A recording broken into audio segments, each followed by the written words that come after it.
दिल्ली में सीएम अरविंद केजरीवाल की मुश्किलें बढ़ गई हैं और दिल्ली की अदालत ने केजरीवाल के खिलाफ ईडी की ओर से दाखिल चार्जशीट पर संज्ञान लिया है। 332 पेज की सप्लीमेंट्री चार्जशीट में केजरीवाल को आरोपी नंबर 37 बताया गया है और साथ ही अदालत ने मुख्यमंत्री अरविंद केजरीवाल के खिलाफ प्रोडक्शन वारंट भी जारी कर दिया है।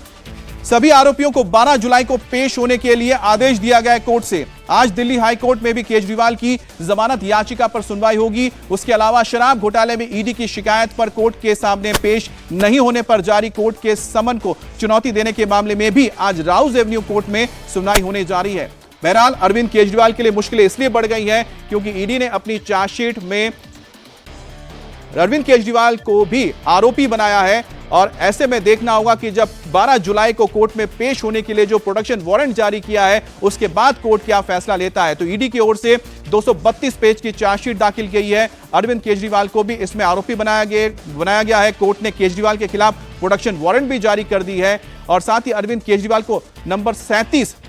आरोपी बनाया गया है। आरोपी नंबर 38 आम आदमी पार्टी इसमें है। चार्जशीट में 38 टोटल आरोपी हैं।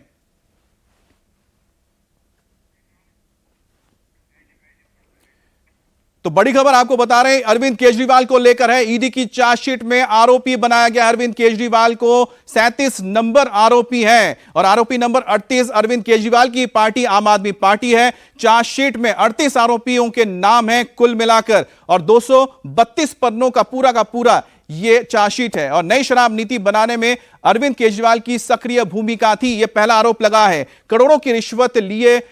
उन्होंने शराब नीति बनाई थी और उसके बदले में करीब 100 करोड़ की रिश्वत ली गई थी। रिश्वत के बदले साउथ लॉबी को फायदा पहुंचाने का भी आरोप लगा है और नीति बनाने के लिए कैबिनेट के आदेश पर जीओएम बना था, ग्रुप ऑफ मिनिस्टर को तैयार किया गया था। कैबिनेट की जो अध्यक्षता है सीएम अरविंद केजरीवाल करते थे और साथ ही साथ सिसोदिया से बरामद दस्तावेज में प्रॉफिट मार्जिन 5% था, यह भी सामने आया है। इसके बाद जीओएम मीटिंग के प्रॉफिट मार्जिन 5% से बढ़ाकर 12% कर दिया गया था, यह भी बात लिखी गई है। और मार्जिन बढ़ाने के लिए एक्साइज डिपार्टमेंट की भी राय नहीं ली गई थी। चार्जशीट के मुताबिक 100 करोड़ की रिश्वत में से 45 करोड़ रुपए खर्च किए गए हैं। हमारे साथ अतुल भाटिया जुड़ गए हैं। अतुल, चार्जशीट में अरविंद केजरीवाल का नाम आ चुका है। पहले तो कहते थे चार्जशीट में नाम ही नहीं है। अब अरविंद केजरीवाल के लिए कितनी मुश्किलें आएंगी, आम आदमी पार्टी के लिए कितनी मुश्किलें आएंगी? देखिए मित्र, बहुत दिक्कतें हैं अरविंद केजरीवाल के लिए इस पूरे मामले के अंदर, क्योंकि चार्जशीट जिस तरीके से जो ईडी है उसने फाइल की थी उसके अंदर आरोपी नंबर 37 जो है वो अरविंद केजरीवाल को बनाया गया और आम आदमी पार्टी को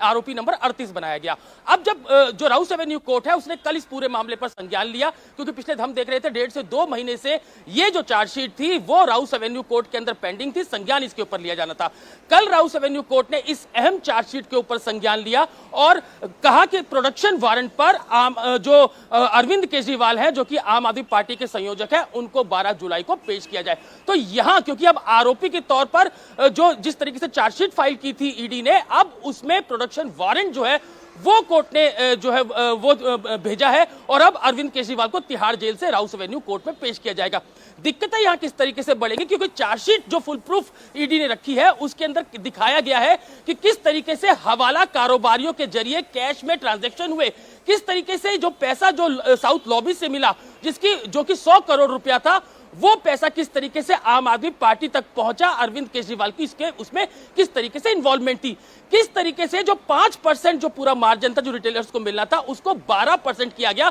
और इसकी एवज में साउथ लॉबी से ये 100 करोड़ रुपए की रिश्वत ली गई। सबसे अहम यहां पर यह भी है जो स्क्रीनशॉट ईडी ने इस पूरी चार्जशीट के अंदर दिए हैं अमित, उसके अंदर यह दिखाया गया है कि किस तरीके से बुच्ची बाबू जो कि पूर्व सीए है के कविता का, जो साउथ लॉबी को हेड कर रही थी, उनका सीए बुच्ची बाबू के जो फोन है उसमें पहले जब ये जो ग्रुप ऑफ मिनिस्टर ने इस पूरी नई आबकारी नीति को फाइनल भी नहीं किया था उससे पहले बुच्ची बाबू के फोन के अंदर ये ड्राफ्ट पहुंच जाता है और ये जो चार्जशीट जो है उसके अंदर इस जो बुच्ची बाबू का जो स्क्रीनशॉट है फोन का वो भी इस चार्जशीट के अंदर लगाया गया है। तो जो लगातार ईडी इस बात को कह रही थी कि किस तरीके से जब ये पूरी पॉलिसी नहीं बनी थी उससे पहले ही लोगों को ये जो ग्रुप ऑफ मिनिस्टर्स ने जो पूरा फैसला लिया था वो पहले ही लीक कर दिया गया था, और ये लीक इसलिए किया गया था ताकि उसकी एवज में पैसा जो है वो आम आदमी पार्टी तक पहुंचे, उनके नेताओं तक पहुंचे। तो अब इस चार्जशीट के अंदर एक डिटेल जो है वो ईडी ने जो है वो चार्जशीट के अंदर लिखी है, जिसके अंदर अब सिर्फ अरविंद केजरीवाल को ही नहीं बल्कि आम आदमी पार्टी को भी आरोपी बनाया गया है। तो इससे आप अंदाजा लगाइए अमित कि सिर्फ अरविंद केजरीवाल ही नहीं, अब आम आदमी पार्टी के खिलाफ भी ये मुकदमा चलेगा। इससे आप अंदाजा लगा सकते हैं किस तरीके से दिक्कतें अरविंद केजरीवाल और उनकी आम आदमी पार्टी के खिलाफ अब आगे आने वाली है। तो अब जब राउस एवेन्यू कोर्ट के अंदर इस पूरे मामले के अंदर सुनवाई होगी, ईडी का कहना है कि जो आम आदमी पार्टी है वो भी कंपनी एक्ट की तरह काम कर रही थी, किस तरीके से जो प्रॉफिट है वो लिया जा रहा था, किस तरीके से इस पूरे प्रॉफिट को जो नई आबकारी नीति बनी उसको 5% से बढ़ाकर 12% कर दिया गया था। जी बिल्कुल अतुल, आपने एक जो अहम पॉइंट बताया दर्शकों को एक बार फिर से जरा बता देते हैं। जैसा अतुल ने बताया कि यहां पर ईडी ने एक स्क्रीनशॉट भी बतौर सबूत दिया है जिसमें बूची बाबू जो के कविता यानी साउथ लॉबी को जो हेड कर रही थी उसके सीए हैं, बूची बाबू को दिल्ली से यानी कि जो आम आदमी पार्टी है और साथ ही साथ अरविंद केजरीवाल की सरकार है, वहां पर जो ग्रुप ऑफ मिनिस्टर नया कानून बना रहे हैं वो कानून पर मुहर भी नहीं लगी, कानून बना भी नहीं, उससे पहले उसका जो एक ड्राफ्ट है वो पहुंच जाता है उन लोगों के पास ताकि उसको देख सकें। ये जो सबूत है अपने आप में बहुत अहम बन जाता है कोर्ट में। वैसे चार्जशीट में नाम आने के बाद बीजेपी अब आम आदमी पार्टी को लेकर, अरविंद केजरीवाल को लेकर और हमले तेज कर रही है।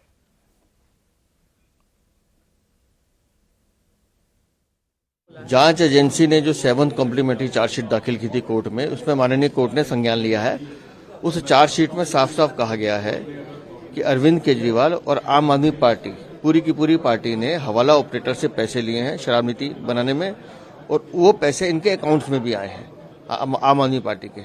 और उसकी हवाला ऑपरेटर के साथ चैट्स भी अवेलेबल हैं। गंभीर आरोप हैं, और अगर माननीय कोर्ट ने संज्ञान लिया तो मुझे लगता है कि अब और काले चेहरे आम आदमी पार्टी के दिखाई देंगे। और जो हमारा दावा पहले दिन से है कि आम आदमी पार्टी के मुखिया अरविंद केजरीवाल इस शराब नीति के सूत्रधार हैं, उन्होंने किकबैक लिया है।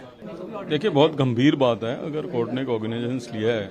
और मैं समझता हूं कि दिल्ली के लोगों को और साफ हो जाएगा कि इस पूरे मसले के अंदर जो है आप पार्टी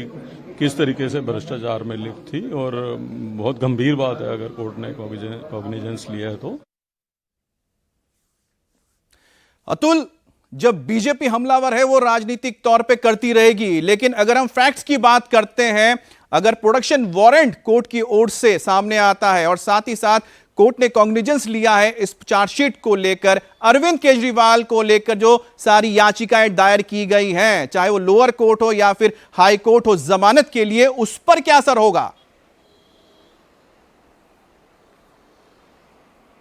देखिए, लगातार जिस तरीके से पहले सुप्रीम कोर्ट में भी जो अरविंद केजरीवाल है वो गए थे, हाई कोर्ट में अब उन्होंने बेल एप्लीकेशन मूव की है, लेकिन जो चार्जशीट जो फाइल की थी ईडी ने वो निचली अदालत में यानी कि राउस एवेन्यू कोर्ट में पेंडिंग थी। और यही कारण था कि जो सबूत ईडी ने इस पूरे मामले के अंदर, इस चार्जशीट के अंदर रखे थे, वो ऊपरी अदालतों तक नहीं जा पा रहे थे। अब जब निचली अदालत ने इस पूरी चार्जशीट के ऊपर संज्ञान ले लिया है, तो अब जब हाईकोर्ट में बेल एप्लीकेशन अरविंद केजरीवाल की लगी है, तो उसमें बाकायदा यह बताया जाएगा कि किस तरीके से हमने निचली अदालत में चार्जशीट फाइल की है, जो आरोप मुख्यमंत्री अरविंद केजरीवाल के ऊपर लगे हैं उनकी जो है वो हमने पूरी इन्वेस्टिगेशन की है। और सबसे इंपॉर्टेंट यहां पर यह कि जब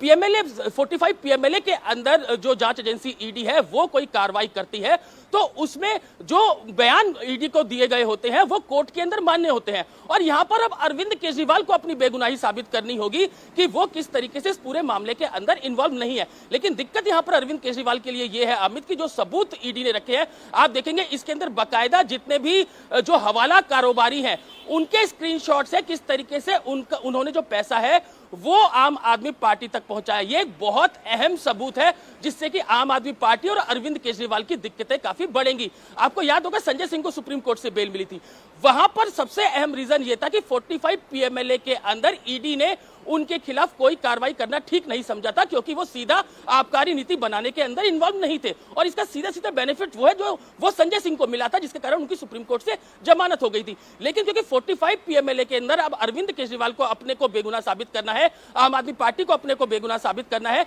लेकिन जो एविडेंस अब ईडी ने रखे हैं, जिस तरीके से शराब नीति जो है उसको पहले से लीक कर दिया गया, इसके अलावा जो पैसा साउथ लॉबी से आया वो किस तरीके से हवाला कारोबारियों से आया। हवाला कारोबारी इस पूरे मामले के अंदर अरेस्ट हुए हैं, बल्कि इसके अलावा उनके स्क्रीनशॉट्स भी इस चार्जशीट के अंदर ईडी ने जो है वो रखे हैं और दिखाया है कि किस तरीके से ये जो पूरा बेनिफिट है वो आम आदमी पार्टी को गया। तो लगातार जो इन्वेस्टिगेशन ईडी कर रही थी उसकी एक एक सबूत जो है वो अरविंद केजरीवाल के खिलाफ और आम आदमी पार्टी के खिलाफ ठीक है अतुल, ईडी है उसने इस चार्ज आपने एक बहुत अहम चीज जो बताई है, दर्शकों को जानना चाहिए क्यों अरविंद केजरीवाल के लिए आने वाले दिन मुश्किल भरे होंगे, क्योंकि अब जो जमानत याचिकाएं दायर की गई है हाई कोर्ट में और अपर कोर्ट में, उसको लेकर यह बात सामने आई जो अतुल कह रहे हैं, क्योंकि चार्जशीट दाखिल हो गई है। अब वो चार्जशीट आगे भेजी जाएगी हाई कोर्ट में, बताया जाएगा देखिए हमारे पास ये सबूत है, हमने ये जांच की है। ऐसे में अरविंद केजरीवाल साथ ही उनकी पार्टी के लिए बेहद मुश्किल होने जा रहा है, क्योंकि पहले तो यही कहते थे चार्जशीट में नाम ही नहीं है।